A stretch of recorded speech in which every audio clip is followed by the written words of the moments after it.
Welcome to the Third Act. My name is Margot Spence, and I'm an in-house lawyer looking to plan my retirement years, or as I think of it, my third act. Everybody looks forward to retirement, a time to do what you want, when you want, a time to travel, pursue hobbies, and enjoy the fruits of your labor. But how do you find meaning in your day-to-day existence? How do you find your purpose and your people? For many professionals, especially lawyers, this can be a daunting transition. After 8 years of training and then many more years refining their craft, lawyers must transition from 40 years of 50-hour work weeks to something. This is especially a challenge for in-house legal counsel who are accustomed to being in the center of big decisions, spending their time analyzing and solving problems, collaborating with others, and engaging with their clients. How does that lifestyle translate to a satisfying retirement?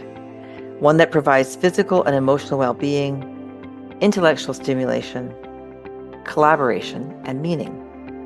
This is the question we will explore on this limited series podcast.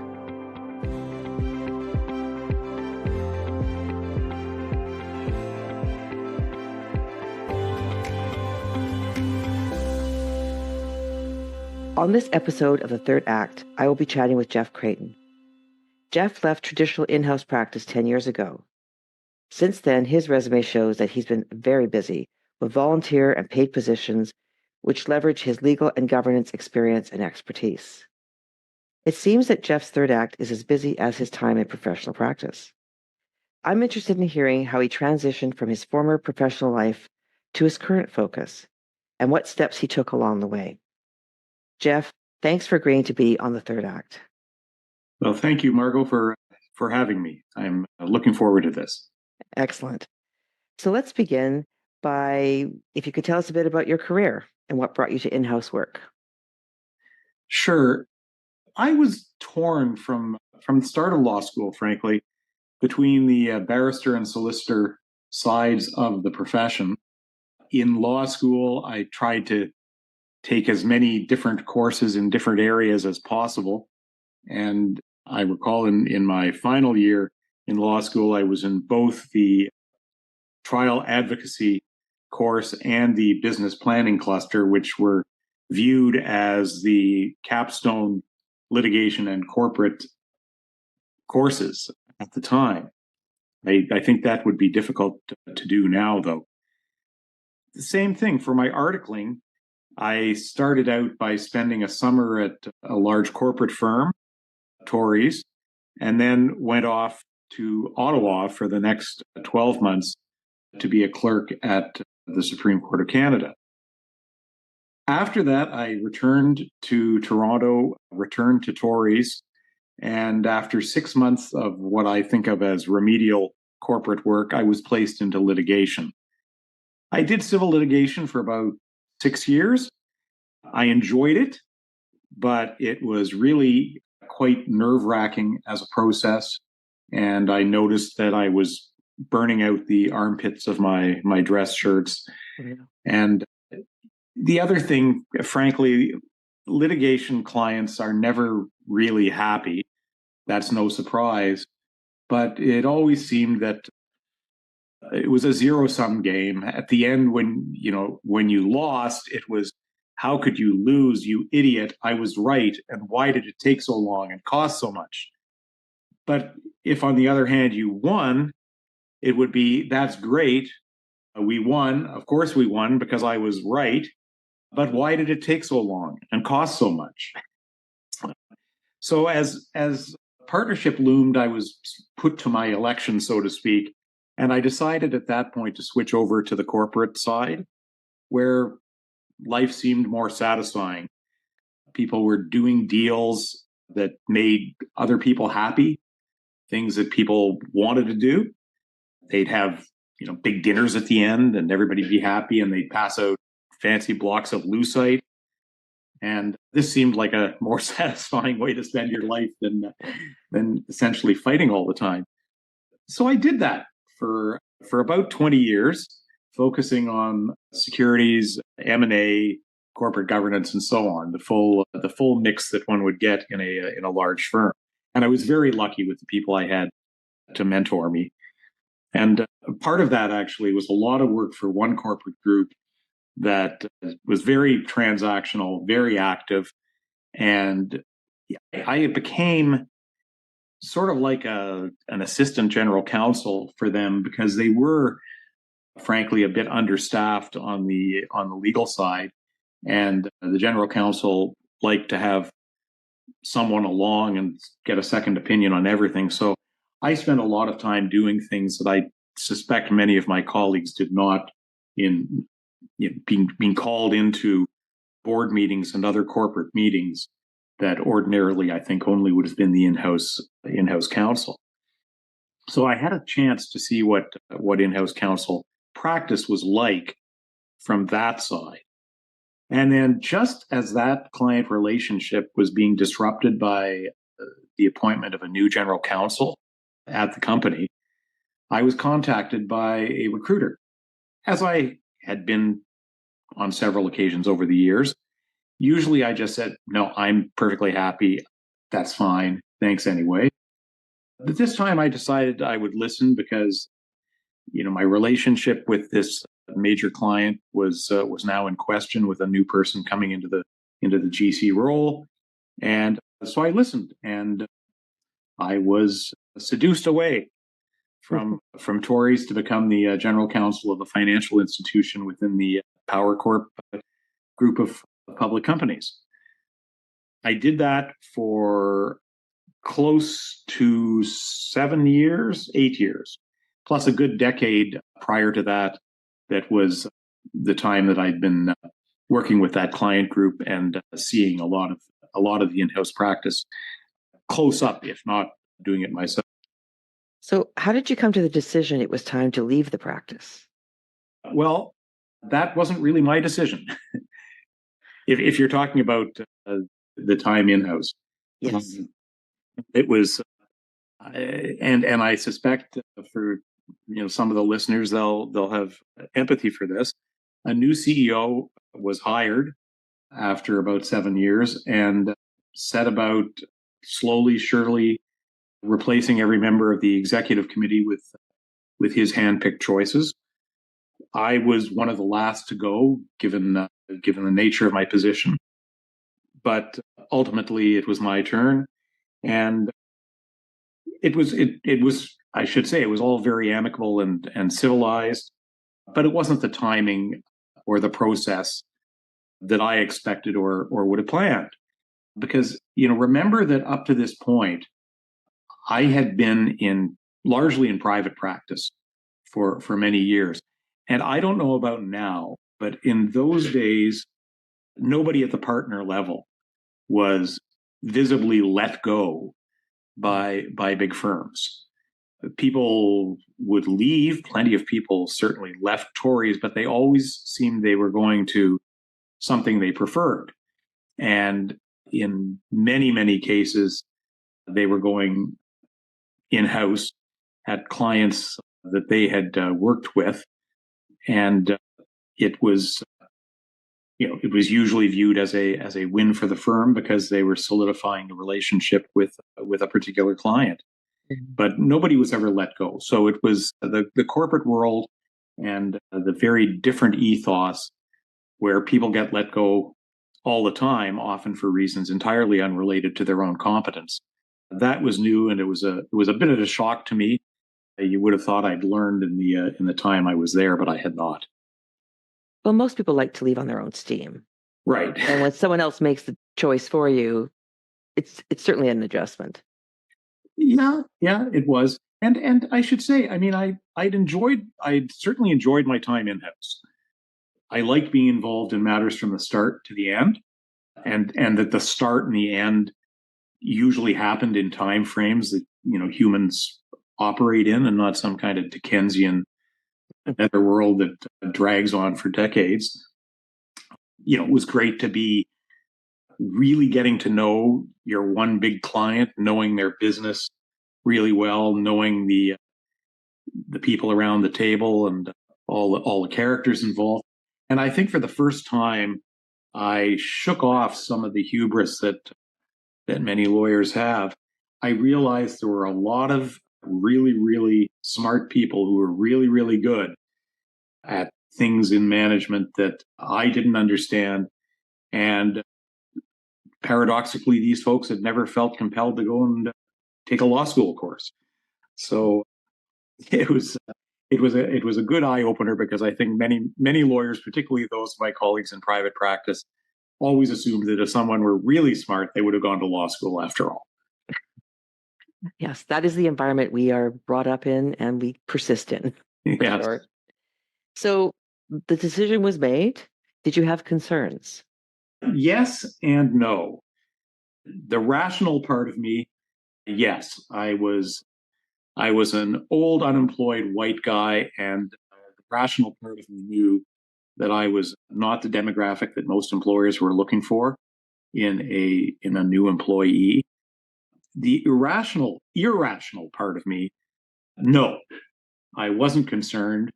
And I think it was because to this point in my career, I had breezed along on my earlier credentials, my law school performance, my the Supreme Court clerkship, getting into Tories and being there and doing all sorts of great stuff with great people.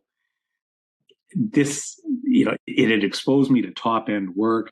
I'd been there as a lifer, as they say, until I was recruited out to be dropped directly into a general counsel role. And frankly, I just felt surely there would be a soft landing. So I was concerned, but I wasn't concerned.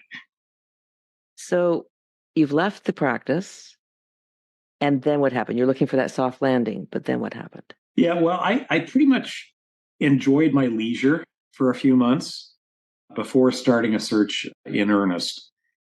And it was in the course of that search that the rational part of me really started to sink in, that this was a harder process than I had thought it was going to be.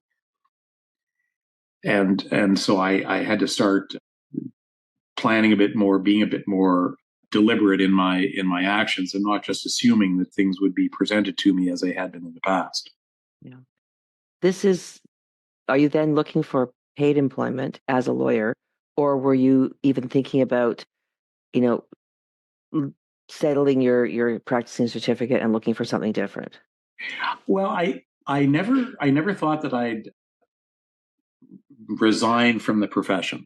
I was too wrapped up. I was too singularly focused on the legal profession, both in my practice and also even my extracurriculars at this point were spent largely on legal related extracurricular things. So the Bar Association, the Canadian Corporate Counsel Association, as it then was, and then ICW, which for those who are unaware is it's In-House Counsel Worldwide, which is an international association of in-house counsel associations, of which the Canadian Association is a part, but so are 15 other countries around the world. So I was looking at, I did look at legal positions, although quickly I started to realize that they probably weren't going to be the most fruitful route to pursue, only because, as I said, I had been dropped in at the general counsel level, and pretty much anything else I would have viewed as a bit of a downgrade, and my pride probably would have stopped me. But I also looked at who was being hired and realized they're not hiring people, with my length of experience. I'm probably too expensive, and I'm just not the target market, so to speak. And at that point, I really had no particular coherent vision of what I should be doing. I wasn't, I don't really golf. I'm no good at tennis. I wasn't good at any other social sport. All of my contacts and extracurriculars tended to be other lawyers. So with no vision, I had no plan, and I had to come up with a plan and realize that it was not going to happen as a new full-time position. So I decided I should start to look for other kinds of engagements where I could be my own boss, so to speak, but still operate in an environment where I was knowledgeable and comfortable. And and frankly, it was in this period that I realized that I was really good at being a lawyer, and I would really be bad at doing anything else. that was how I that was how I felt, that everything I knew was in a particular milieu, and I should keep looking at things that would use my legal background and knowledge, if not for legal practice, for other things. So that's how I got into a variety of different involvements for pay, as you said, volunteer, and so on. Right. Well, it's good to know yourself. I mean, if you haven't figured it out, it's time to sit back and think about it. And it seems that you've done that. You know your where you fit and what you do well and what gives you joy. Well, yeah, I started and I started focusing on board work and other work of that ilk, things that and volunteer work, of course, as well, both within the profession and I should say within my community. And as you may have gleaned from my earlier comment, I really had not been active in my own community before, and it was high time that I started doing something in my own community as opposed to simply the profession. Which, as I say, being a volunteer in the profession is a very rewarding experience, but it's it's not local, and you won't see people on the street generally in your small town and wave to them and know who they are. So it was good to be focusing on a number of different things. I've called it the portfolio approach, Hmm. not just one activity, but a bunch of different activities, each of which is more limited, but all of which can make use of the skills that one develops over a long career. So yeah, and your comment at the outset, I mean, if it's not already clear, for me, sitting around and being quote retired would never work. I really have to have something to keep me busy. Right. Yeah. Something that doesn't rely. I hate to say it, something that doesn't rely on my own self discipline or self motivation. I'm one of those people who reacts well to external stimuli. I've heard some people say, well, so people react to fear and greed. Well, those certainly are things that I would react to. But also, when you've committed to something and people are counting on you, that I view as an external stimuli, and that's what happens in volunteer roles in particular. That you get involved and you realize, look, I've stepped up. People expect me to fulfill these various functions, so you do it. Right. Yeah. So take us back to, realizing that full-time positions weren't necessarily for you. You're looking for a variety of things. Often people hear that, oh, someone has left their practice and they have time on their hands and they give you a call. Did your phone ring or did you have to do something different? Well, in one important case, it did ring, and that was what you're describing is very much what people might call the old voice network, Yes. and it came through for me on one occasion, and in fact, it was my former secretary slash executive assistant who, after I departed, she had left the company as well and ended up at a big investment firm, and they needed a member for their independent review committee. And for those who are unaware, IRCs, independent review committees, are a particularly Canadian development that is a board like group that exists to ensure that investment managers are not in conflicts of interest that will harm their public unit holders.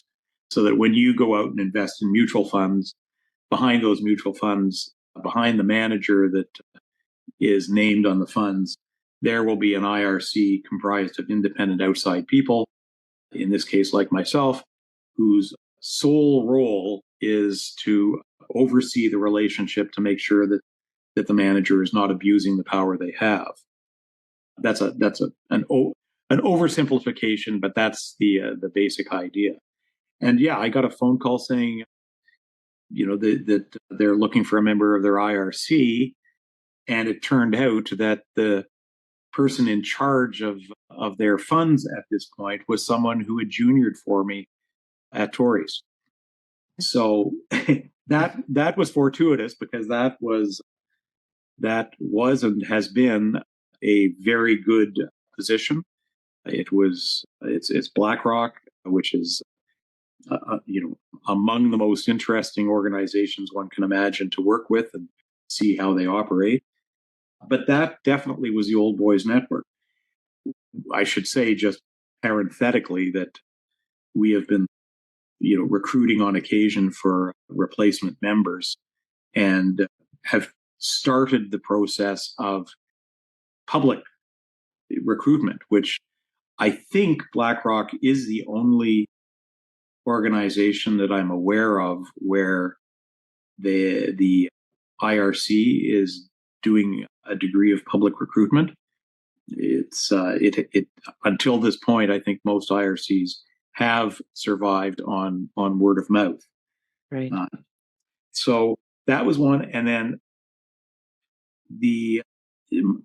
but apart from that, the phone doesn't ring. I mean, you generally have to be out there looking for things. I became a member. I think I don't know if I was already a member, but certainly at this point, I started paying attention to the fact that I was a member of the ICD, Institute of Corporate Directors, because they would publicize board roles and so on. I mentioned ICW. I ended up becoming the volunteer CEO of ICW, but this was through, that was through pre-existing contacts. As a general proposition, I make the comment that through people's career, they should be getting involved in the profession. And the reason I say that is because, to the extent that I found things to fill my portfolio, more often than not, they were because of people I knew and people I'd known in the profession through my involvement in the Bar Association, the CCCA, ICW, and so on. And I should say that, the most important commitment I have now, or not most important, but the largest time commitment I have now, is as an adjudicator for the Capital Markets Tribunal in Ontario. And that was an application through the ICD, and it was helpful that when the interviews came, there were people that I knew because of my involvement in professional organizations over the years.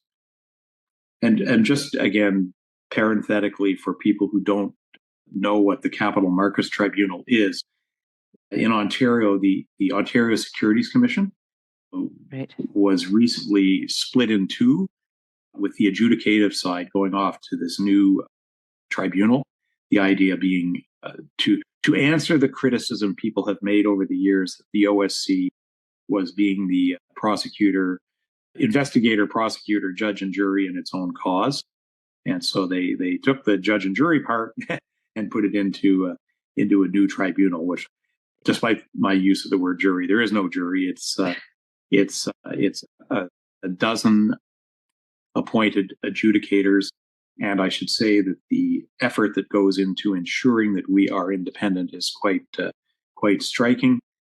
I came onto the tribunal after the separation from the OSC, and I can say that we are kept impeccably independent from anything that the commission side is doing. And it's a very interesting involvement. So that's a long-winded way of saying that you have to make it happen yourself, and you have to start making it happen by doing things you'd like to do throughout your career. And probably that will lead to you knowing people and having conversations and hearing about roles that you might not otherwise. Yeah. The, It is interesting because I get phone calls where people saying, we're looking for a board member who has a legal background. And I actually inquired with some boards that I've sat on and said, do you advertise? Because I thought they had, but so far I'm not getting an answer back. So it sounds like word of mouth really is the way to pursue this, or past volunteering our events and commitments, such as your yeah, ICD membership. yeah, and I don't want to understate the importance of the CBA and Hmm. the CCCA, which I understand is changing its name. But corporate counsel, it was all, these are all people that you want to know anyway, and and it becomes helpful when you know them, when you find yourself looking for alternative engagements. Right. The but and as you can take from my comments, I'm a bit of a dilettante in the sense that I've bounced around from from the litigation side to the corporate side to in-house side, now back to the corporate litigation, so to speak, but this time from the vantage of the decision maker. And to throw in one bad pun, when I talk about the arc of my career, I can talk about the arc of the dilettante. And so that's what I've been doing. The beauty of this, I should say, is that when you do the portfolio approach, Right. if you do it right, the commitments are episodic. They're not every day, all day. They can be all day and they can be several days in a row, but usually I have plenty of notice of that, and usually some choice in what days that I will devote and what periods I can protect for vacation or other personal commitments. Right. So that's actually a nice segue. I was going to ask you about your daily routine. What is it Uh, right now? well, it depends on the day, and that's somewhat the beauty of it. Most days I have the luxury of getting up and being able to take our little doggy out for his morning constitutional. Hmm. But after that, it really depends. It could be a board meeting or an IRC meeting or a hearing or other online meetings. Many of the meetings, as you can imagine, are now online. I'm on a couple of judging panels for those are awards in the profession.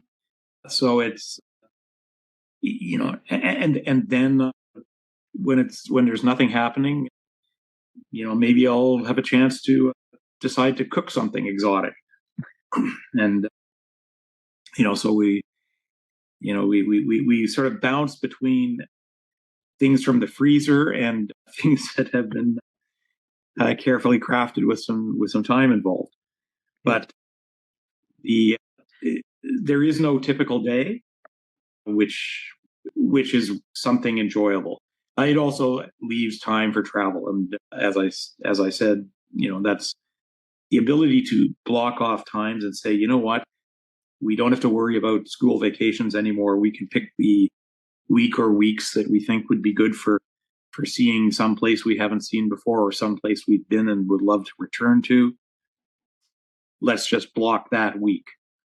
And I should say, when I say we, I'm talking about, my wife is actually very much in the same sort of position that I am. She's a lawyer who has, quote, retired, close quote, from a corporate practice.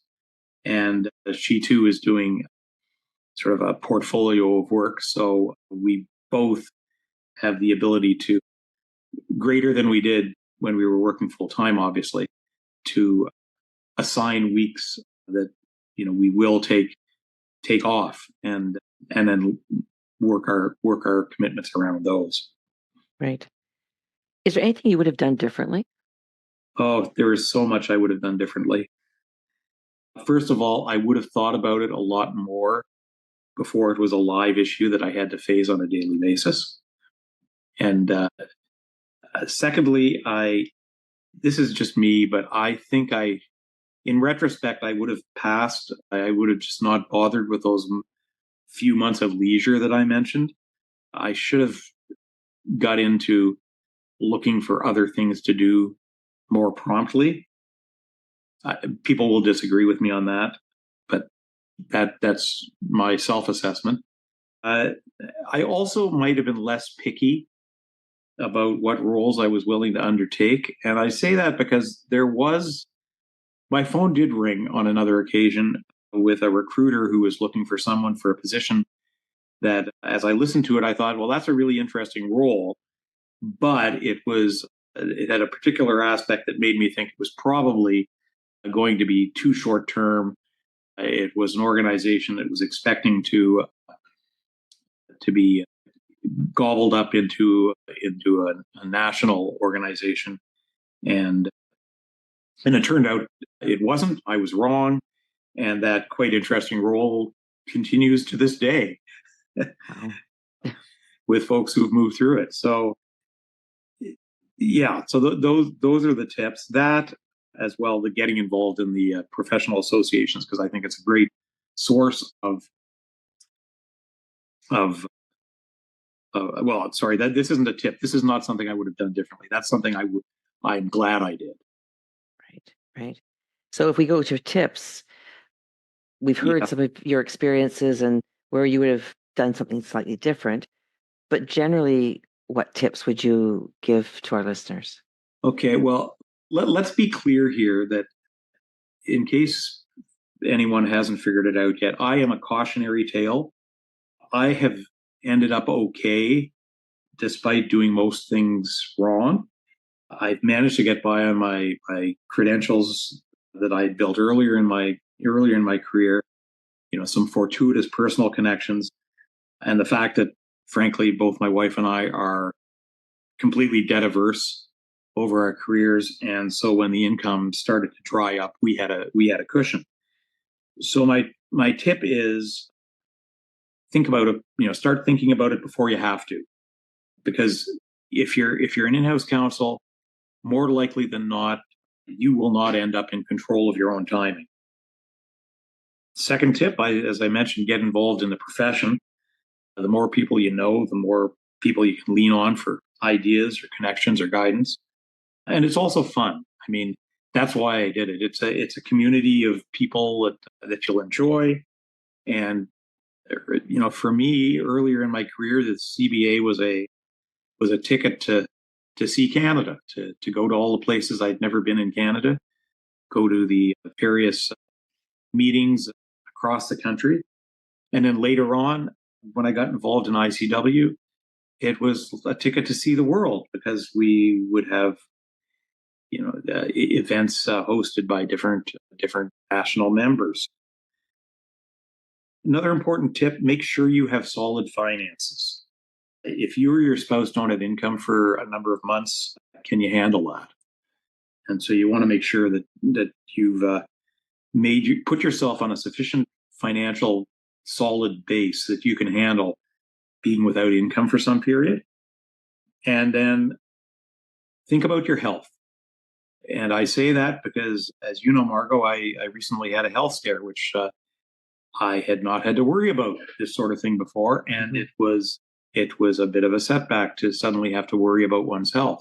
So you put that into your plan as well. Think about healthy habits, or at least having the capacity to roll with the punches that a health scare might throw to you. The flip side of that is travel when you can. There is a limited window that people have when you have the time, the financial capacity, and the health to actually take off and do world travel. So that window, I suspect, is shorter than most of us think. So don't waste it, and try to tee yourself up so you'll be able to use it. And finally, leave time for your family. It's easy to say. I know I'm not saying it as a throwaway at the end, but it is important, and we have grandchildren now, and that is a whole new ballgame. It's a whole new little generation of people that you want to get to meet, and pass on some thoughts to, undo whatever it is their parents have done to them. So, And they will love it as well, of course. oh yeah. Oh yes. Yeah. What are your plans for the future? yeah. Carry on or change? You know what? I'm in a pretty comfortable spot right now in the sense that I have a nice variety of activities filling most of my days. And as mentioned, my wife's in much the same position. So yeah, we plan on traveling between our commitments, doing things that we enjoy to do, enjoy doing. I am consciously backing off a few things right now because you end up saying yes to so many things. And I've heard someone say, be very, very cautious of the word yes, because people tend to commit themselves too quickly and then regret it. I'm not saying that's what I've done, but it is the time to let some things go. So I'm letting some things go.